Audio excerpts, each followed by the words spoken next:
जैसे मान लो कि आपने इंग्लिश में डिसाइड कर लिया कि सर वोकैबलरी में मुझे फलानी किताब की फलानी वोकैब इतनी तो खत्म कर लेनी है। जैसे मानो बहुत लोग नीतू सिंह से पढ़ते हैं, बहुत लोग एसपी बख्शी से पढ़ते हैं, बहुत मिरर ऑफ कॉमन एयर से पढ़ते हैं, बहुत ब्लैक बुक से पढ़ते हैं। सारी किताबें अपनी जगह पे परफेक्ट हैं, किसी में कोई कमी की बात नहीं है। बस आप एक पर विश्वास दिखाइए और यहाँ पर आप उससे पढ़ना शुरू कर दीजिए।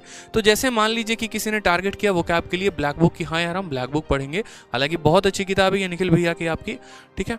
तो यहाँ पर ब्लैक बुक को टारगेट किया ना, तो टारगेट कर लो यार कि कम से कम हम 1500 यहाँ पर साइन एंटो पढ़ेंगे और 1500 वन वर्ड पढ़ेंगे यहाँ पर और 1500 ईडियम पढ़ेंगे। उस हिसाब से आपको डेली 20 या 30 कवर अप करने हैं, तो वो आप डेली के डेली इतना पढ़ते रहना, इस तरीके से प्रॉपर। बट टारगेट बना लो कि हमको अपने पेपर के पहले इतना काम तो खत्म कर लेना है, ठीक है। उसी तरीके से आप यहाँ पर जीएस में भी आप एक प्रॉपर स्ट्रेटजी बना लो कि जीएस में मुझे यहाँ पर इकोनॉमिक्स पढ़ना है तो कहाँ से पढ़ना है, बायो पढ़ना है तो कहाँ से पढ़ना है, और जो भी पढ़ना है यहाँ पर तो कम से कम कितने क्वेश्चंस यहाँ प्रैक्टिस कर लेने हैं। सिर्फ पढ़ना ही नहीं है, उनके अलावा उनकी प्रैक्टिस भी करनी है। जब आप सारे के सारे यहाँ पढ़ लेते हो तो कुछ लास्ट में नोट भी रखा करो कि यार इनको पढ़ने के बाद है ना मुझे 2-3 बातों का ध्यान रखना है। पहला कि मैं सीजीएल 2021 का पेपर देने जा रहा हूँ 22 का, तो मैं सीजीएल 2021 के सारे प्री के क्वेश्चंस लगा के जाऊंगा, ठीक है। फिर मैं सीजीएल 2020 के भी सारे के सारे प्री के क्वेश्चंस लगा के जाऊंगा, और इनको है ना हम मॉक टेस्ट के माध्यम से लगाएंगे, ठीक है।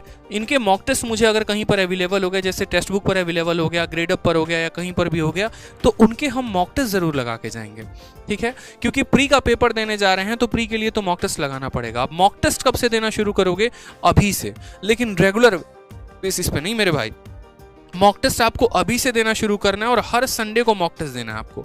और जब आपके पेपर में सिर्फ और सिर्फ 60 दिन बच जाएंगे ना, तो उसके बाद रेगुलर बेसिस पे मॉक देना शुरू कर देना, रोज के रोज एक मॉक देना। लेकिन अभी आपके पेपर में काफ़ी समय है, तो बस अभी संडे टू संडे मॉक रखो ताकि ये रिवीजन कराते रहे।